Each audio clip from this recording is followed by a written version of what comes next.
Okay, chapter 4 of the 7th edition of the NASM Certified Personal Trainer Certification Textbook. And chapter 4 is on behavioral coaching. So going back from what we did in chapter 3, which was basically a sort of an introduction to the psychology of training, now we're moving into what would really be considered the meat and potatoes of the psychology of training, which is behavioral coaching. Because again, keep in mind, ultimately, we're trying to help people to make modifications to their lifestyle, which are more than likely not in line with what's most effective and healthy for maintaining sort of a wellness-based, healthy lifestyle. So, in one sense, right from the very get-go, NASM wants you to understand that the behavioral component of exercise, the motivation to exercise, adherence to exercise, all those elements that are necessary to make sure people actually do this and maintain doing this, right, exercising, is critically important.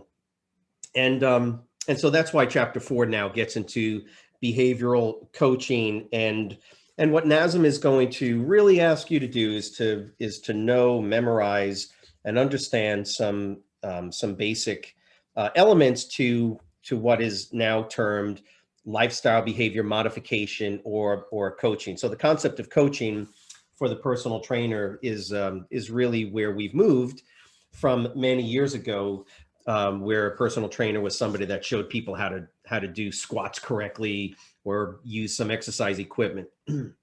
In today's health and fitness environment, we are coaches more than anything, and if we can help people from a behavioral perspective to start thinking about exercise as a normal part, regular part of their everyday life, that's what the intrinsic motivation component, that's what's going to be really the best way to help people. So learning objectives in chapter 4 is going to be understanding or summarizing client expectations of what they want out of a certified personal trainer, and the fitness environment that they're going to be working out in, understanding stages of change, right? And structuring client sessions for optimal effectiveness. Again, some of this is intuitive. It makes a lot of sense.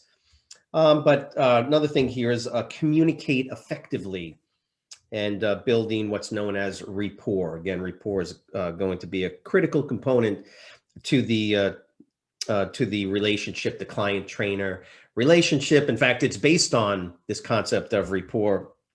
And then implementing behavioral change techniques to enhance exercise adherence. So if you back away from it for a second, conceptually, chapter 4, kind of the idea is, what does the client expect from you? And then what is it that you are going to do to help them to create a general paradigm of exercise in their life, right? What is the behavioral change modeling that you use? What are the techniques, the strategies that you're going to need to implement to help your client change their paradigm, change the way they look at their everyday life and how exercise, and by the way, just as an aside, nutrition, how all of that fits into their lifestyle. So that's why chapter 4, like the previous chapters, are really helping you to get an idea of what or why the rest of the textbook, all these specifics of assessments, progressions, regressions, all of those things, why are they important? It gives you a general appreciation for why exercise and doing the specific types of exercises, the type of programming, are really important. So you don't just want to blast through chapter 4. You want to take a step back. More and more as the years have gone on, we've realized that it's really behavioral modification, behavioral coaching that's going to help people in the long term, even when it's just something as simple as wanting to lose, weight, body fat, whatever the case is. So those are the learning objectives. And so at the beginning, we're going to talk a little bit about behavioral coaching and what the expectations that your clients are going to have from you as the trainer.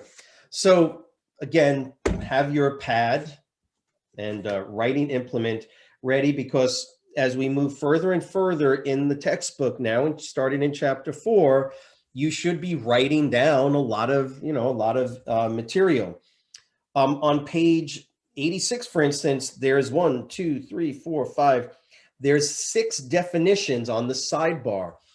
Remember, in the NASM 7th edition textbook, it's important to remember they've tried to help you as much as they can to target and focus your study, and that's why they gave you these sidebars and tables. And for instance, we've seen them already. Getting technical. These are these little boxes that help you to focus in on some ideas. Helpful hint. NASM has done a great job in their textbook of getting you from thinking general, which you want to do, and then honing in on the specifics of what's really critical as well. And remember, in the back they have the chapter review and the chapter highlights. Again, I'm just kind of jumping forward here, but I want you to just keep in mind now as we begin chapter 4, start writing these down. What does autonomy mean? If you think you're getting too deep, way in over your head with just memorizing this, then I got to bring you back to the concept of the read, write, recite methodology, which is look at the word, write it, and say it out loud. I'm literally showing you how I would do this. Autonomy, acting in accordance with how one wants to behave. So that's autonomy. Now, by doing that, intrinsic motivation, by doing that and writing it and then saying it out loud, I'm basically increasing my retention. The material itself will be more put into my short then midterm memory. And as I continue to restudy, right, over the next couple of days, I'm going to find that I'm memorizing the material, because I'm going to keep rewriting it over and over, whatever your time allotment allows you from a study perspective. So, that's sort of an aside. But here you have on page 86 a number of different terms that you really do need to memorize. You should know the meaning of behavior change techniques, the BCTs, and because you're going to see that as you continue along through the chapter. But certain things like autonomy, intrinsic motivation, making eye contact, these are the things that you would definitely want to make sure fall under these particular headings. So client expectations of a trainer, making eye contact, introducing yourself. Again, some of this stuff is intuitive, I know, for some of you, but maybe not for others. You should introduce yourself by name and ask the client's name. Again, there's some crossover here as to your actual selling technique. And when you actually first meet a client, whether it's over the phone or in person, shaking hands, if that's, as they say, culturally accepted. And then you got to remember the client's name. And there's some basic techniques that you can use to remember people's names, and then using positive body language. Write these things down. Make sure you know them. As you move on to the next page here with behavioral change techniques. So again, here's one of those areas that you really need to step back a little bit and spend more time. Obviously, through chapter 4, there's some things that you'll write down, try to memorize the sidebars for sure. And then you're going to get to the tables. Tables are really designed to effectively compile information in a way that makes sense, structurally. So you've got columns and rows, and depending on your learning style and how you tend to remember or try to remember information, tables can be very helpful. Some people have a real struggle dealing with tables, but for instance, in table 4.1, your columns are desired outcome, behavior change technique, and then definition. Normally, and what I would recommend you do first is just look at, take a piece at a time. Look at your table. You're going to want to be able to rewrite your table on a separate sheet of paper. But in table 4.1, the definitions, that's a decent amount of information. I would look first the first column, desired outcome, improved self-efficacy, positive outcome expectations and attitudes. And then go over to the next column and try and get familiar with those terms, and then match them up with increased self-efficacy, just as a, for instance. So table 4.1, just a little tip. When you go to redo it, grab a separate sheet of paper and write it down, and then start with your first column and kind of get familiar with those. Manage social influence, promote self-regulation. Okay, now I got that. Move over to the second column and then write behavior change technique. And then you would write those down. And that's how you would sort of manage or navigate the information retention with this particular table. So introduction to behavior change techniques. Here's your table. It's basically compiling a lot of information that's in the written part of the text into this structured, formal way of managing information. And again, for some people, it can be very helpful. Again, some folks can get confused, but I do recommend that you try to model it and rewrite it over and over to the point where you can basically do it without looking at it. And that's your goal here. So as you get into page 88, we get into, again, sidebars. Lots of information. What they're telling you is that there's some basic concepts that you need to know. Page 88 and 89, there's lots of sidebars. This is where your study habits need to be well formatted and efficient, or else you will feel the impact and get frustrated of trying to memorize all this material.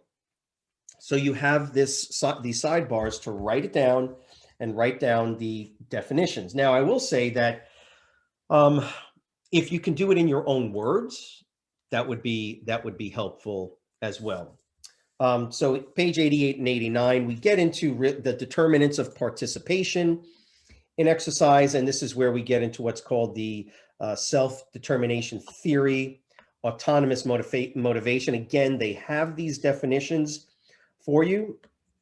And basically the idea is that if you can understand the determinants of participation, it'll give you a step up on understanding why people are motivated, why they're not motivated, and then how you can actually assist and help them.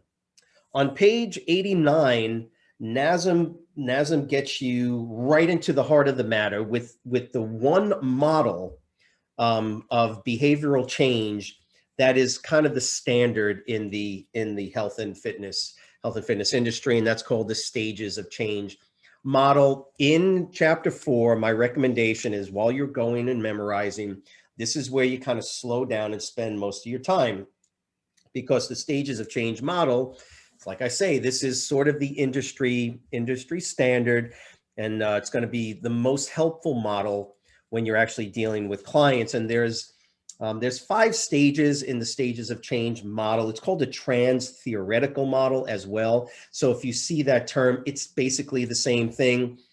There's pre-contemplation, contemplation, preparation, action, and maintenance. The goal is to understand what the definition of each is. So pre-contemplation, the individual, and again, this is within the context of health and fitness, right? So exercise and nutrition.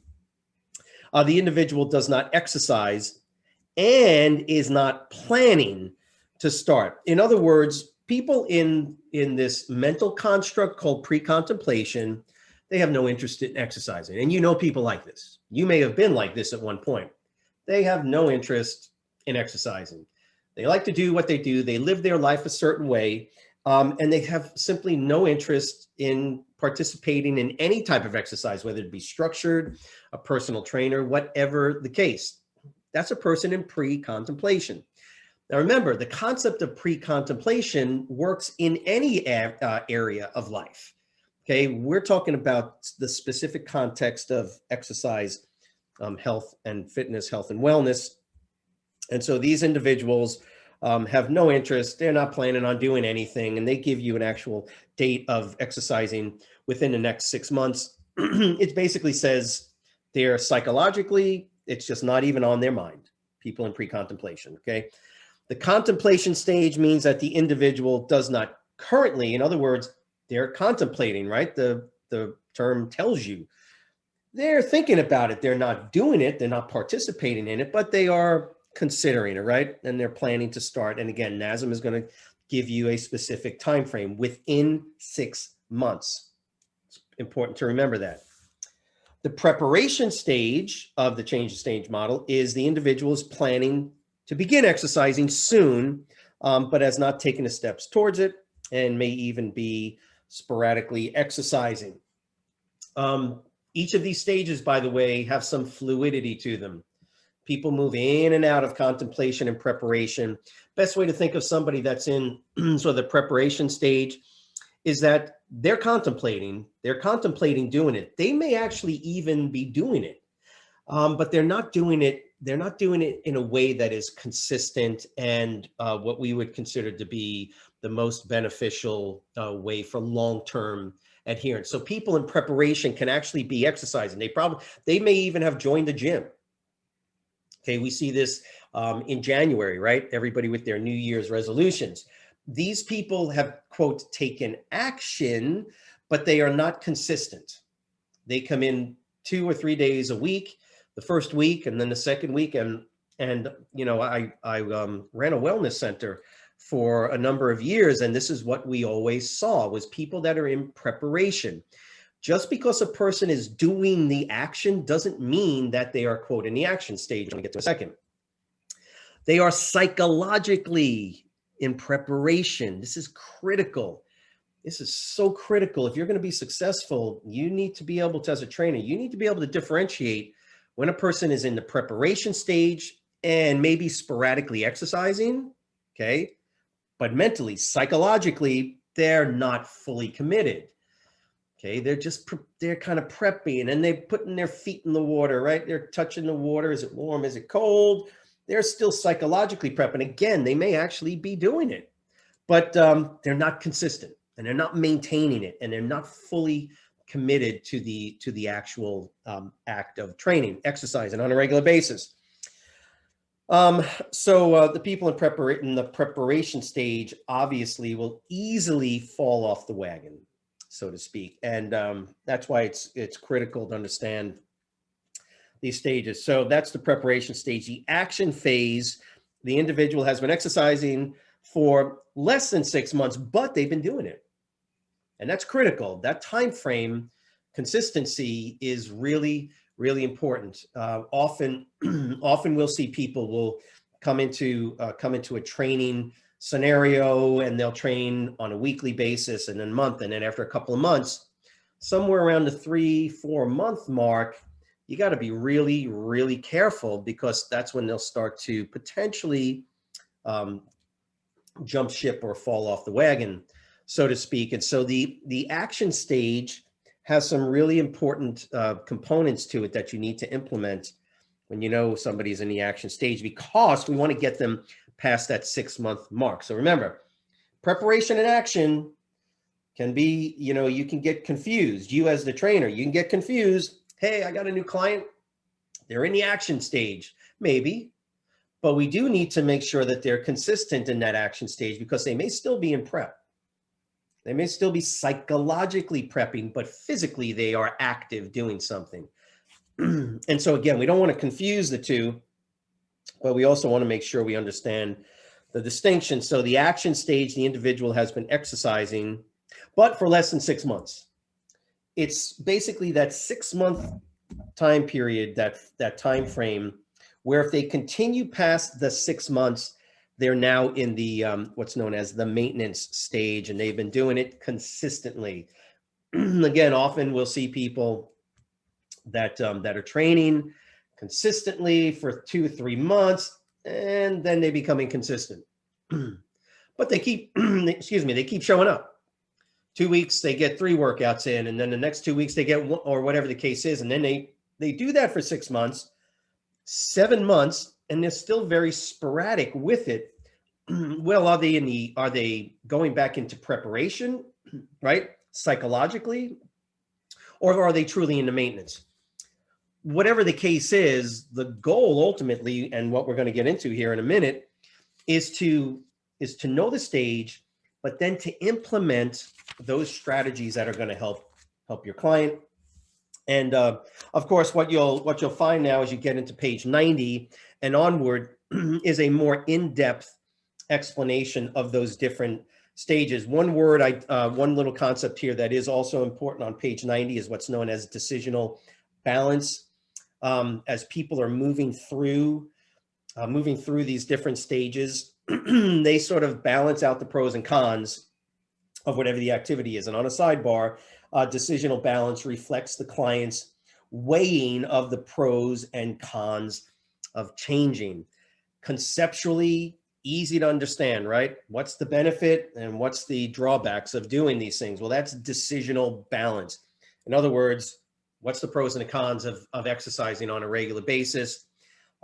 Conceptually, simple enough to understand, but how people do that and make those decisions in their brain is really critical in the real world. Decisional balance is just one of those things that, as a trainer, when it comes to behavioral change, psychology, you really want to understand very well so that you can put that into play. And this is one of the things you talk to your clients about, by the way, with the decisional balance. You can actually create sort of a worksheet, right? You can do a pros and con for your clients, and have them write it down. What's the benefits of doing this? Okay.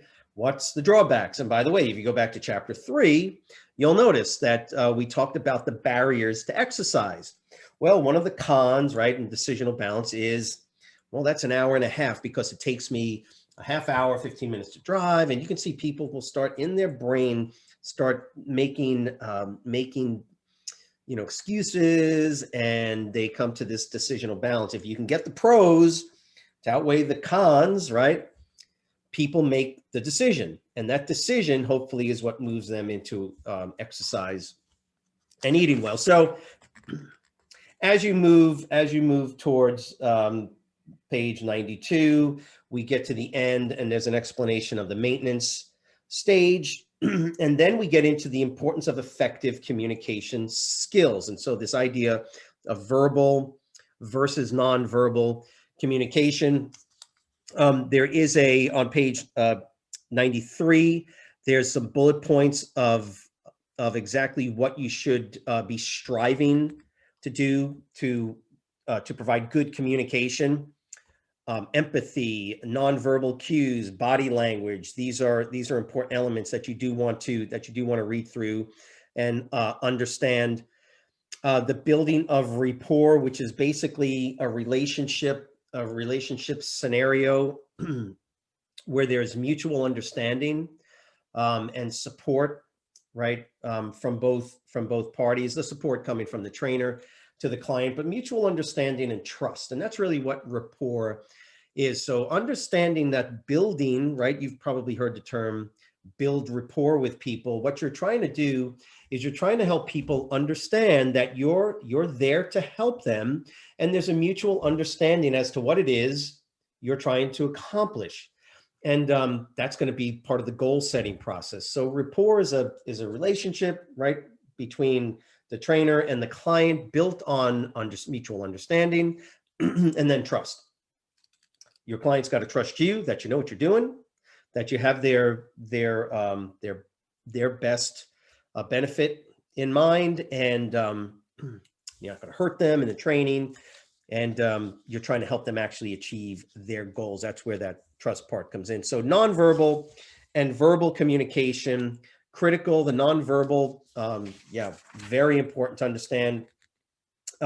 This idea of reflective listening on page 94 is also important. That's part of the active listening component of listening, right? There's active and passive listening. You have to passively hear what I'm saying because your ears are instruments that pick up sound waves, whether you like it or not. And those sound waves get transmitted as neurological signals to your brain, and you hear what I'm saying. But hearing, passive, that passive hearing is very different than active listening. So listening is when you take the passive stuff that's coming in from your ears and you're now cogitating on it and utilizing it to either respond back or to get a better understanding of your client who's talking to you. So active listening versus passive hearing. And that's one of the ways you build rapport, as your client trusts that you're actually listening to what they're saying when it comes to their goals, whatever the case is. Fitness professionals should incorporate the following techniques. Okay, very important that you write this down and memorize these. Ask questions, but the questions you ask are always follow up to what the client just said to you. And those questions that you ask should be right in line with what they're talking to you about, and trying to draw out more information about that particular topic, irrespective of what it is. Reflecting, summarizing, affirming, and asking permission. Now, chapter 4 is subsequently going to start to explain these to you. Asking questions, and how do you ask these questions? What type of questions? Reflecting. Reflection is an integral part of the communication process. Summarizing, when somebody says something to you, get a brief summary kind of in your mind. What is it that they were actually saying? Can you summarize? As a person explains to you, well, I've been training for a long time. I've lost weight. I've gained a lot of weight. And every time I try to do blah, blah, and they'll go on and they'll explain things to you. And as you're listening, you're picking up on certain cues. Summarizing something like that would sound like this. So let me get this straight. Every time you try to lose weight or exercise, you get off the beaten track, and you're having a struggle now getting back into it. Is that correct? And that would be a summarization.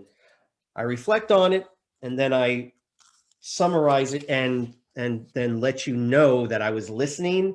And by the way, did I get that right?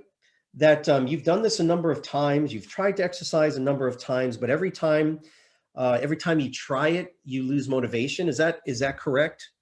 And you'll notice that what that's doing is it's letting the client know that, yeah, that's pretty much it. That's pretty much it, Doug. Yeah. What they're saying to themselves is, wow, he actually listened to what I was saying, to my story. He thought about it for a second, and then he just kind of reiterated it right back to me. That's so critical in development of rapport. Because what you're doing is you're letting your client know that they can trust that you're not just sitting there going like this when they're talking to you, okay, and losing your focus or looking at your phone while they're, sure. Oh, okay, and you're looking at your phone, or you're doing, no. Focus on your client. That's what we're talking about here. Summarizing and reflecting, and then, of course, using affirmations, and then on page 96, asking permission. People don't like to be talked at. Me smart, you not smart. I'm going to tell you what to do. No, that's not an effective way to build rapport. Yes, of course I'm smarter. I've been doing this for years. Of course you know more, but that's not an effective way to get people to buy into your your attempt at developing the relationship. Okay, so just keep that in mind. That's basically an explanation of what you saw in bullet points on page 94. They're explaining it to you through these next couple of pages. Then we get into another really important topic that's not only important from an academic perspective, but I'm going to tell you, if you can really figure out this concept of motivational interviewing and utilize it, effectively, efficiently, you will gain so much and helping your client in achieving their goals. Motivational interviewing, they give you a definition: client-centered, directive method, right, for enhancing intrinsic motivation. Basically, motivational interviewing was originally designed, it was back in the 1960s, actually, where the initial formulation of it came into came into play.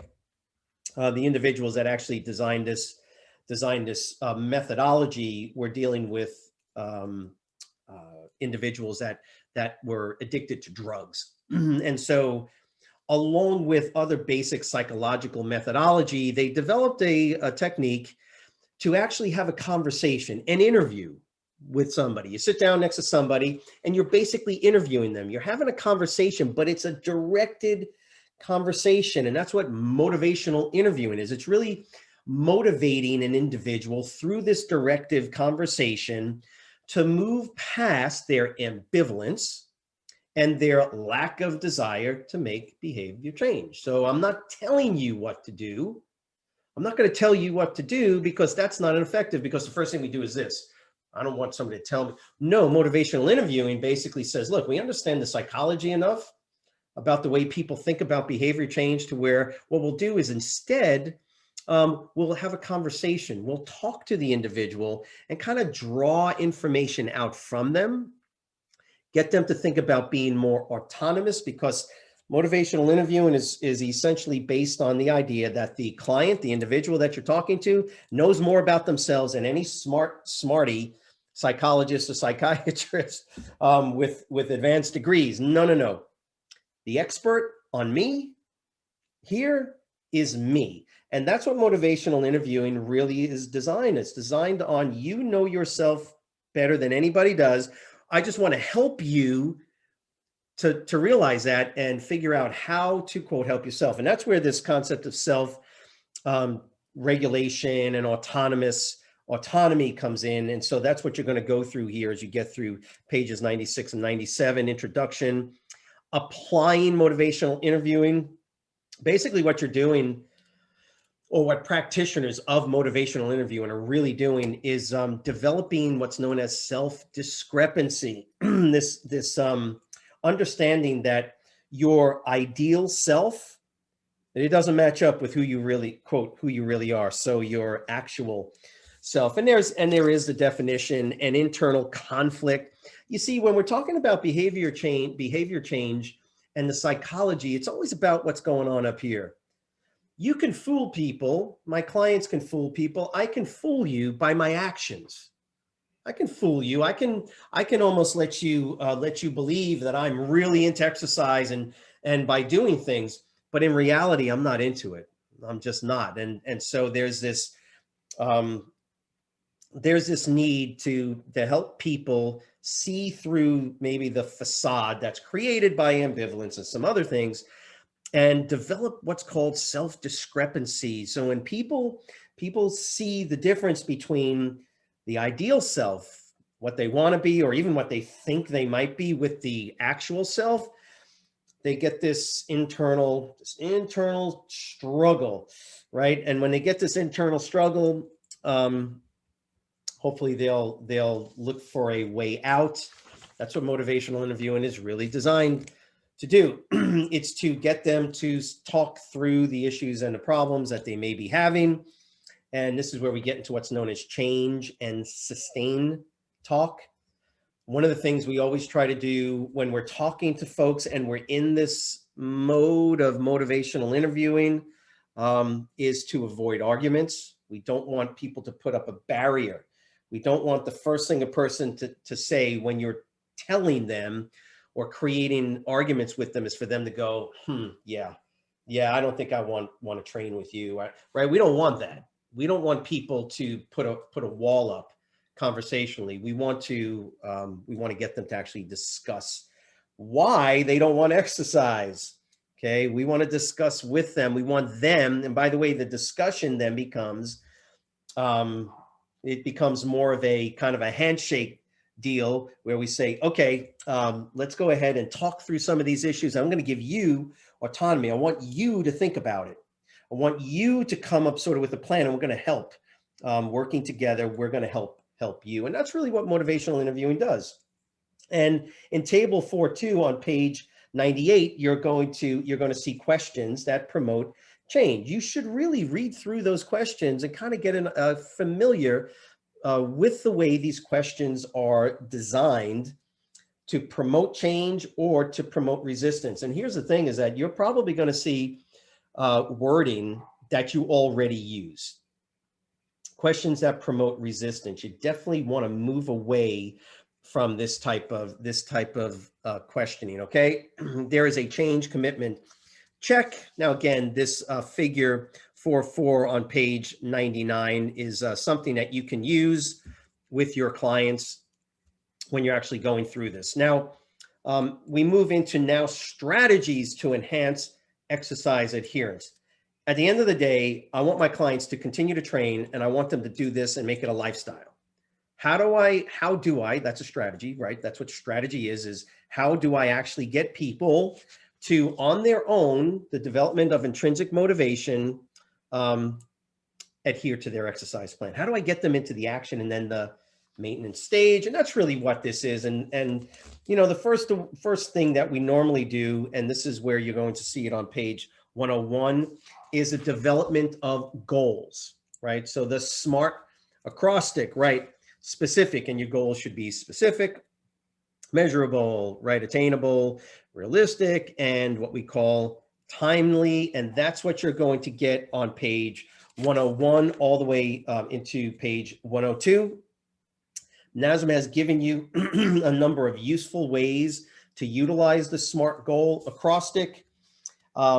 Enhancing self-efficacy on page 103. Again, now what we're getting into is strategically, how do we help people increase their self-efficacy? Remember, self-efficacy is sort of this mental construct you develop that you know that you can actually accomplish and achieve goals. So the higher your self-efficacy, even for something as simple as reading through a textbook and feeling comfortable passing an exam, you will increase your self-efficacy, right, by doing certain things. And there's some ways here, variables that go into increasing self-efficacy. But the feeling, the knowledge, the ability to actually accomplish and achieve goals, that increases what's known as your self-efficacy, and that's important. So now you're going to see again from page 103, enhancing self-efficacy. Planning is critical for goal attainment, and then a very critical concept called self-monitoring. And this of course is where you get to the point, or at least you get strategically to a point where you can actually get people to do it themselves. Self-monitoring means simply that, look, here's a chart. Follow this chart on page 106, for instance. Here's a figure of how to help somebody, you know, with their food, right? Getting people to write down and do this on their own. They do it themselves. Get them to write down their food log. Get them to self-monitor, to look at themselves on a daily basis, weekly basis, and be able to gauge the things they've done, you know, poorly, and those things that they've done well. And that's really what self-monitoring is. It helps them to observe progress over time, accountability of the client. By the way, the best accountability, I can get it from other people. They hold me accountable. But when I do it myself, that's pretty strong. When I can do it myself, that's really strong. That's what you're doing right now, by the way, by studying, by exercising on a regular basis, is you're doing self-monitoring. Just get your clients to do the same thing. I know it sounds simple, but that's the idea. There are what are called cognitive strategies. Anytime you hear the word cognitive, you're talking about boom. And by the way, we're in behavioral change, psychology, everything is cognitive. So what are some of the strategies that we can use? And as you move through the rest here of this chapter, page 107, we have what's known as positive self-talk. Look, and that's just as simple. It's what it says. Instead of saying negative things over and over to yourself and your brain, by the way, easier said than done. We want people, you know, obviously to be thinking, you know, positive affirmations in their head. And again, easier said than done. But this is a cognitive strategy. You definitely want to know what the strategies are. So you should write down cognitive strategies. Number one, positive self-talk. Number two, imagery. So using mental imagery, right? So where people can actually create images in their brain, and that's going to have them focus on positive versus negative, negative things that are going on in their brain. Look, this is a lot easier said than done in the real world, but these are the strategies, and we know that if they are used, and you can kind of help your clients. By the way, it's one of the reasons why people get trainers, is to help them with some of these strategies. It's just that what we used to do was focus all on the physical strategies. But what we know is that we got to get into people's heads. You got to get into people's heads. You got to help them with the cognitive stuff. And that's what this is really talking about here and trying to help you with. So another thing is called psyching up. And this is actually occurring, obviously, when you're in the training, the training mode itself. Psyching up is just a process to get a person into a state of psychological readiness. You see this, you know this yourself. I like to use coffee. No, I'm just kidding. That's a physiological psyching up. This is the mental psyching up. This is thinking to yourself, okay, okay, I got to get ready to train, got to get your mind into. It's one of the reasons why it's a good idea for new people, for new exercise participants to go to trainers, because we can provide the extrinsic motivation, the environment, right? That'll already put them in this mindset. And then that psyching up process becomes a little bit easier. And so music is one of the best ways. We always recommend using some good upbeat music to help people psych up. Again, this is a cognitive strategy. Now, as we move on, chapter 4 also talks about what does that initial session look like? So we're kind of shifting gears, right? And so in the initial session, what are you going to go over with your client? It's the health concerns, right? And again, chapter 4 is giving you a prelim into the more specifics that you're going to go over with the PAR-Q, for instance, and some of the other assessments that are going to help you discuss the health concerns. Clarifying fitness goals, reviewing previous exercise experiences. All of these are going to be important components of this initial conversation in the initial session. And then finalizing the program based on the client's goals. And so in this last part on page 110, helping clients anticipate the process, you can see that what we're trying to get here in chapter 4 is a way of helping clients get prepared sort of psychologically into a new sort of behavioral process. And that's what's going to really give them sort of the framework and the groundwork to get them into an exercise program, training program that they'll be able to participate in and adhere to in the long term. Now, again, read the summary, the chapter review, spend a little bit of time going through the chapter highlights. Once again, as I've said, the chapter highlights is this bulleted, pointed area. Conceptually, it's a good idea to know those basic highlights before you move on. So that's chapter 4 in a nutshell for you, and I look forward to seeing you in chapter 5.